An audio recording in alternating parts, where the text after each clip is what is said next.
Well, good afternoon. I am back, and I know you just said she was just here just a minute ago. This is Dr. Jacqueline King, and I'm back with my friend Dr. David Ajibade, who will be doing a four-part series for our private network, BlackWomenEmpowered.net, on breast cancer. And he just popped in to give you a little preview of coming attractions. How you doing, Dr. Ajibade? I'm doing good, Dr. King. Yeah.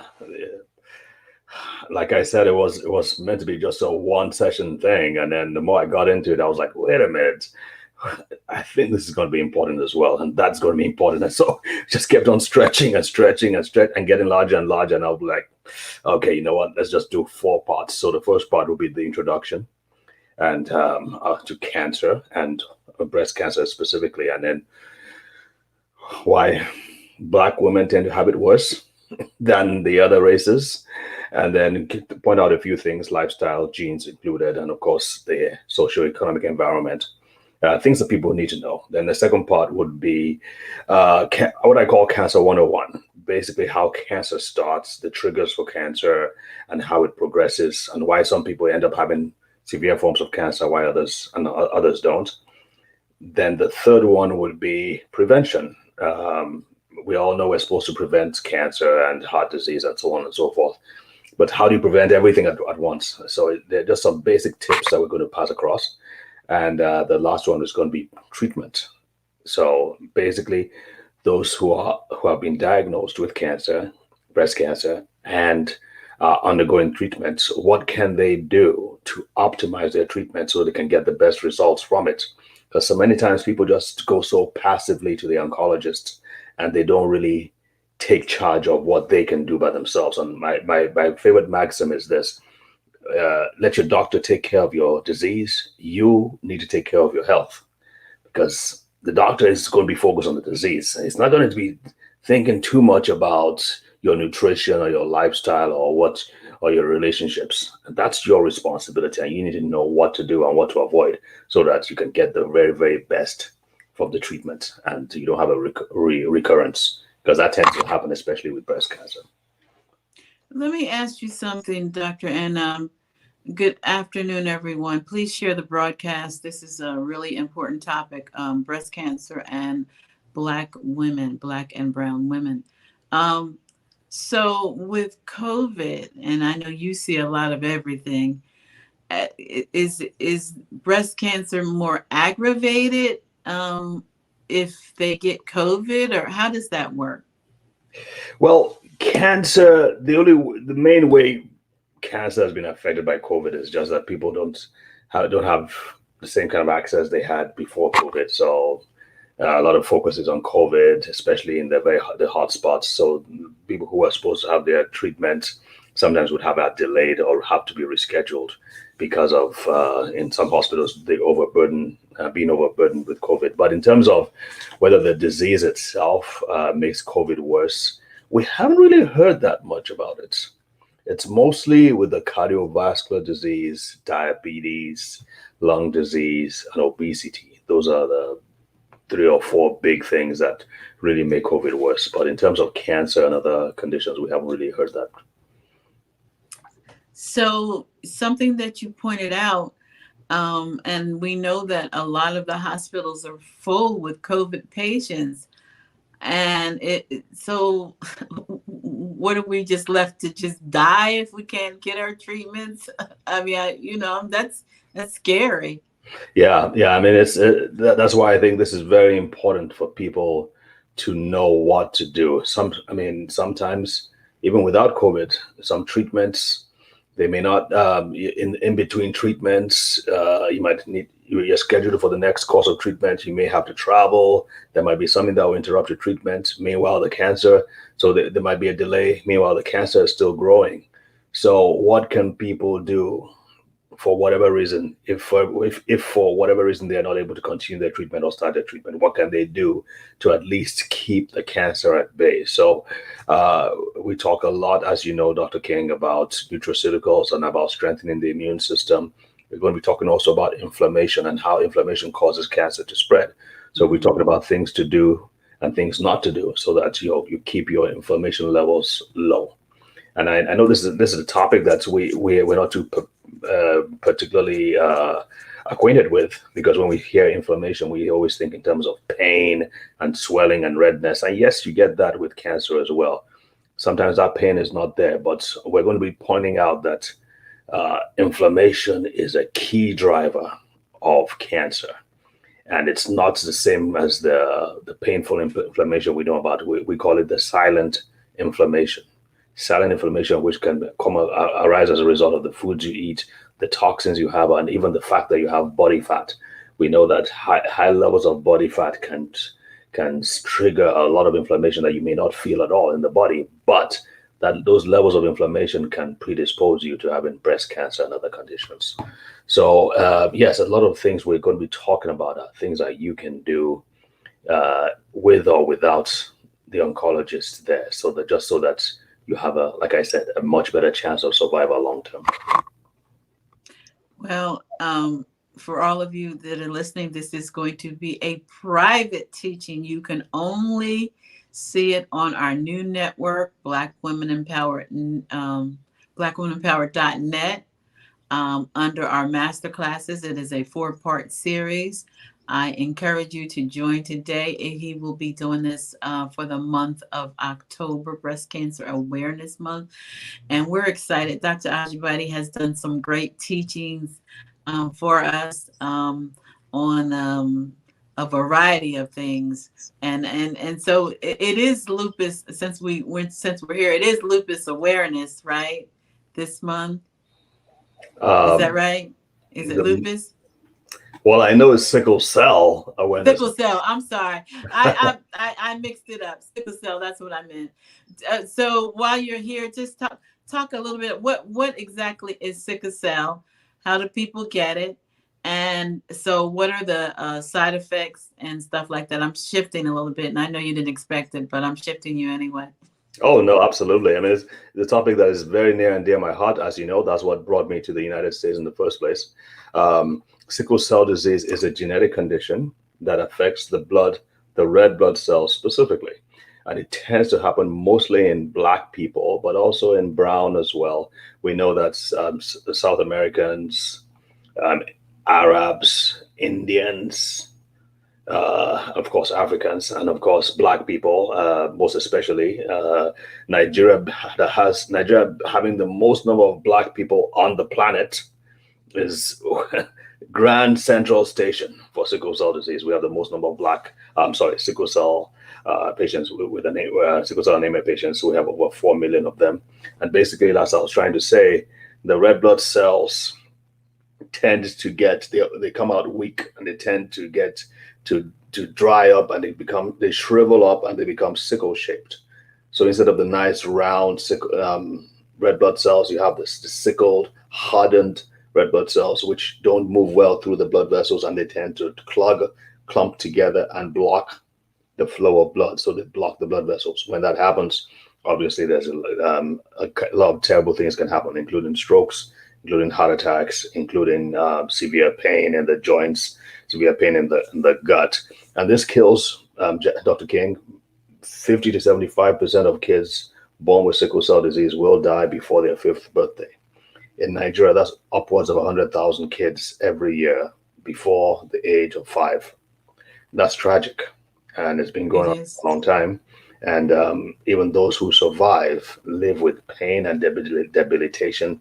Some of them even wish they would have died at the age of 5. And so far, the standard treatments are not as effective, even when they have access to that treatment. A vast majority of them live in remote areas, so they don't even have access to standard treatment. But we found out that specific nutrients given at specific times and specific doses can make a huge difference. And so we're really excited about being able to make a difference and really help save a lot of lives with sickle cell disease. So we're raising funds to do research in Nigeria that will help us achieve just that. By the way, we're partnering with the McCourty twins, who are NFL players. One of them, Devin, plays for the New England Patriots, and the other one, Jason plays for the Miami Dolphins, and they lost their aunt to sickle cell disease. They've given millions of dollars to the project, and so they're partnering with us. And they intend to come to Nigeria to work with us to help children with sickle cell disease. So that's really exciting. That's awesome. So sickle cell is hereditary, right? Yep. Okay, yeah. So both parents have to have the gene, the S gene, to have a child with sickle cell disease. 25% chance of getting it if both of them have the gene. Well, I'm glad that you're coming up with new technology, new medicine, new I guess it's holistic healing for it. Does that has that been proven to increase the life, or it's just help with the pain? Oh, definitely. Well, we haven't done it for long enough yet, but it follows that if you reduce the pain and the suffering, and they're able to eat well, they're able to work, to go to school, the the chances of living a longer life are significantly improved. So yeah, we haven't done it for long enough, like I said, but it's there's a good chance they will live a much longer life. So if they make it past childhood, do you know what the longest life expectancy is? I know there's another wave of deaths before the age of 30, and very few make it to the age of 40. But there are few, there are some that I know of who are in their 60s. And then I've even heard of one that she was in her 90s. I don't know if she's still alive, but that's super, super rare, Dr. King. Most of them will, unfortunately. I mean, when we started doing this with the foundation, when I started talking to my former classmates, and that was the first time I had ever heard it. They were telling me about how they lost their siblings to sickle cell disease, and most times it was before the age of 30. Wow, that's sad. Hmm. So, um, when people get married, they take blood tests, right? Yeah. Can't they know ahead of time if they're going if both people, I mean, don't they know if both people have the trait? Yeah, it is. They're beginning to mandate that as a test in Nigeria. I don't think it's been done in other countries because it's relatively rare in the US and in the UK. But in Nigeria, yes, they really need you to do your blood test before you get into school, before you get married, before you get a job. So most people will have an idea of whether or not they have the S gene. But even that is a challenge because the labs are not regulated as they should be, and so many false results come out. And some people, I've known several, who were told that they did not have the gene and they were okay. They eventually got married with someone who did have the gene, and lo and behold, they have a child or more with the full blown disease, and everybody's pointing fingers because they think that, well, the lab tests were right; they could not have been wrong, and they feel somebody may have been unfaithful, and so it's Oh, caused a wow. lot of problems along the way. So I mean, one of the things that we talk about is, listen, government has to regulate the labs. We don't want this is causing a lot of pain and emotional trauma. If people do everything they know they're supposed to do, they think they go to the right lab and they get the test done, and a big surprise is sprung on them. So that's another thing we want to warn people about. I mean, you need to not just you need to go to spend the money and get the right tests done, so that you know for sure whether or not you have the gene. So what's the percentage of people in the United States that have sickle cell? Do you know? The numbers that keep on turning up are the 100,000. So 100,000 people have sickle cell disease. I would I would think it would be more than that. I mean, considering the fact that it's a black disease, primarily a black disease, but also a South American disease, many and Arabs, I would think it's going to be more than that. But 100,000 seems to be the most frequent number that comes up all the time. We have almost double that being born every year in Nigeria. So it's I And that's think just because it's because it's mostly all black people, right? yeah, exactly. Yeah. Yeah, but I mean, a Well, lot of this research is being done in the U.S. to address sickle cell disease. And in fact, recently, I think 2 years ago, they came up with two quote unquote, blockbuster drugs that would help to treat sickle cell disease. But the only problem is that they're $10,000 a month. Each of them is. oh Uh, wow. so I mean, that's $10,000 more than what most Nigerians with the kids with sickle cell disease can afford. That's a lot more than what anybody can afford. Obviously, insurance helps some in this environment, but back home that's not going to happen. So you really have to focus on the basic fundamental tools, and that's why we talk a lot about immune support, vitamin D, vitamin C, and zinc, higher doses than are usually recommended. But we found out over the years that they can help. We also have there's a supplement that has ace-mannan in it, which is from the aloe vera plant. We found out that helps to stimulate the immune system. We found out that simply just by stimulating the immune system and improving immune function, especially in younger kids, younger than 10 years, they tend to do a lot better just from doing that alone. So that's what we're really trying to push for at this point, to push for adding immune support to the daily regimen of individuals with sickle cell. Well, thank you so much for this information. We will have to come back and talk about lupus because I know you do know something about that too. Yeah, But we'll come back again and talk about it. So back to our audience, if you want to get this 4-part series that Dr. Ajibade is going to be doing on breast cancer awareness and things that you can do, you have to join the network blackwomenempowered.net. The series will be exclusive on that network in October. So I hope to see you there, Dr. Ajibade. It's always a pleasure. And we'll have to do likewise. more of these pop-ups where we can share information. I don't think we've never gone live before. We've done some stuff, but now that we have this tool, we can share more stuff that can empower people to live healthier lives, and that's what it's all about, right? Absolutely. Thanks for the opportunity, Dr. King. Do you have any closing words that you want to share with the audience? No, just like you said, stay tuned. There's going to be 4 sessions of lots of great information. So Thank you so much, everyone. Thank you for tuning in. I promise you, I won't be back today. I was gonna do an empowerment session, but I'm done. And thank you. Please share this information.